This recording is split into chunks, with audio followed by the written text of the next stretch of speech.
Walang pinoprotektahan, walang kasinungalingan, serbisyong totoo lang. Makibahagi sa mga maaksyong pangyayari sa rescue. Kaakibat ang Nescafe Classic. Sa maaksyong rescue ngayong gabi. Bispera sa pista sa barangay San Roque sa Nabotas, 100 bahay naglagablab. Pagising ko po, nasa may gilid na po namin yung apoy. Hindi pa natin kung bata o matanda.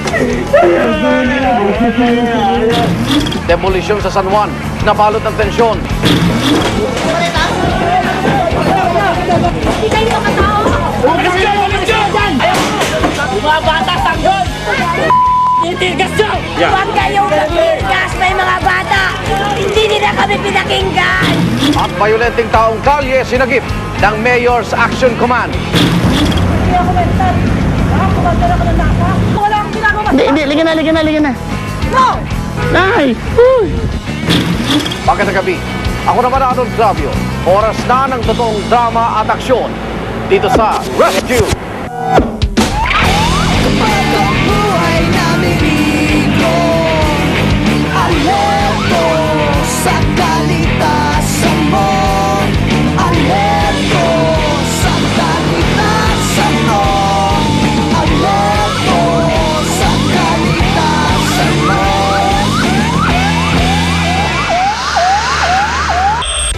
Batuhan, sigawan at walang humpay na kaguluhan. Yan ang karaniwang tagpo sa tuwing may demolisyon sa mga informal settlers. Ang pinakuling target ng demolisyon ay ang mga residente sa pinaglabanan shrine sa San Juan. At tulad ng inaasahan, tumaas ang tensyon hanggang sa nauwi sa sakitan.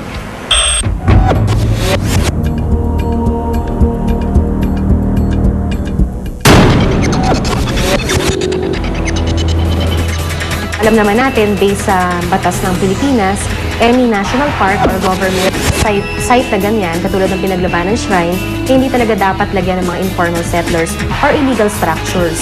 So, ang ginawa naman ng city government ng San Juan, unti-unting i-develop yung government area, yun nga yung pinaglabanan shrine. Ngayon, itong sinasabi natin na relocation efforts, ito ay hindi naman basta na lang na ginawa. May mga proper notices na ginawa niya. In fact, ang city government nagtalaga lang ng area na sasakupin 55 families, 55 structures.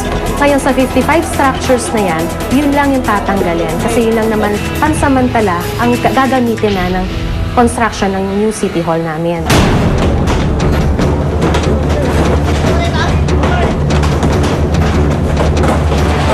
Karoon po ng tensyon nung magsisimula na po yung mga bandang mag-aalas 8 po ng umaga.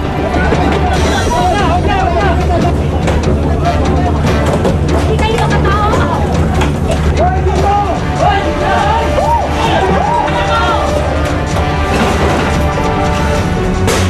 Nagkaroon po ng batuhan.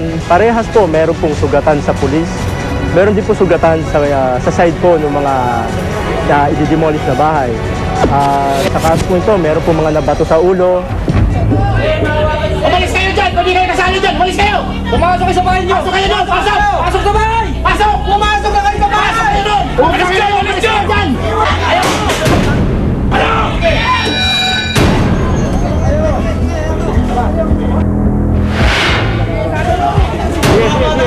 Ano? Mga bata! May disable kami! Yung asawa ko lang, hindi ko maibaba! Mga bata! Sanggol! Titigas nyo! Matiya ka na!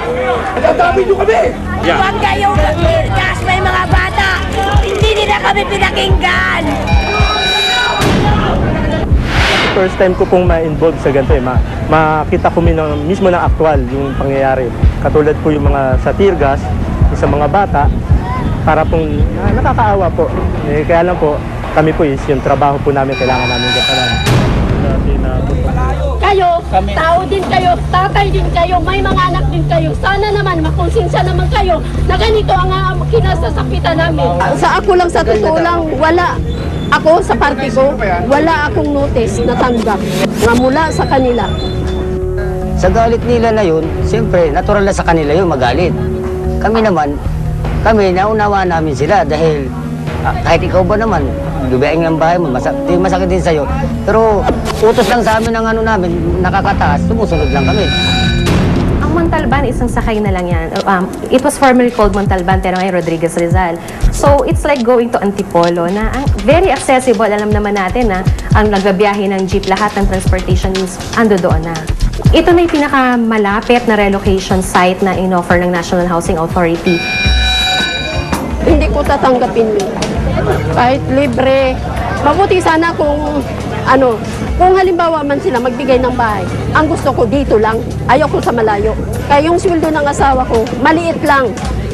Kuntinto na nga kami, nga mag-ulam kami ng asin, basta magsama-sama kaming pamilya at malapit sa trabaho ng asawa ko. So kung napaalis o na-demolish ang bahay nila, napakasakit. And it caused not only, psychological problems, minsan hindi na nare-repair. Kasi po dito sa kaso po ito, sa demolition, imposible pong hindi po tayo magkaroon ng mga casualties. Maaari pong magkaroon ng kaguluhan, galing po sa kabilang grupo, o kaya sa grupo rin po ng gobyerno. Sa amin po dito, kami po nandito para po gampanan yung tungkulin namin na kung ano man po yung mga injuries na ilapit sa amin, dadalhin po namin sa ospital at bibigyan po ng first aid.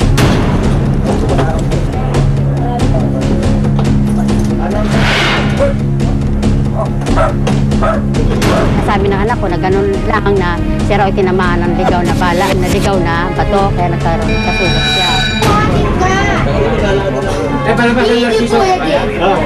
Narciso na lang, Narciso.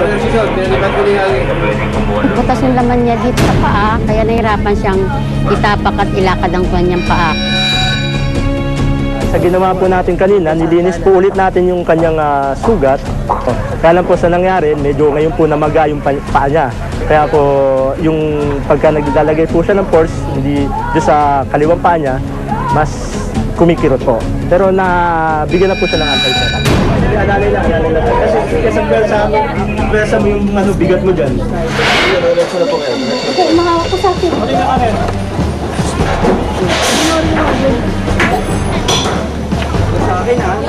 Posible pong ikamatay mo yun kung matetano ka Ang kailangan po natin dito, malaman din natin kung ano yung nakasugat sa kanya. Kung baka mamaya po, meron pong, siyempre, hindi po natin alam kung ano po yung mga ibinabato. Maaari pong merong may bakal na may mga kalawang. Expose po yung sugat nila sa mga mikrobyo. Kaya mas kailangan po na ineksyon na sila ng anti-tetanus.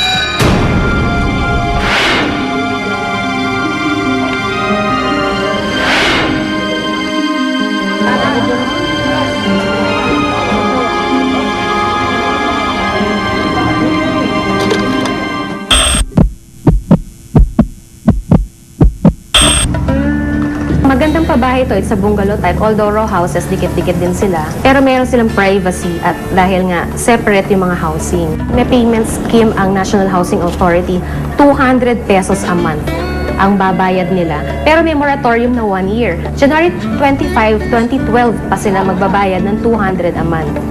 To give them time. Palagay ko, maayos na rin siya. Malaki rin. Kaya lang wala pa siyang ilaw, wala pa siyang tubig. Ang tubig dito nawasan na binibili sa umaga. Okay naman kami rito. Okay na ito kaysa wala. Kaysa nasa kali kami tutulog. Inayos talaga namin na para wala rin naman silang masabi on the part of the city government na kami basta magre-relocate nang wala naman silang pupuntahan. Ang gusto rin lang namin kasi mapabuti ang buhay nila sa pagbibigay ng pabahay.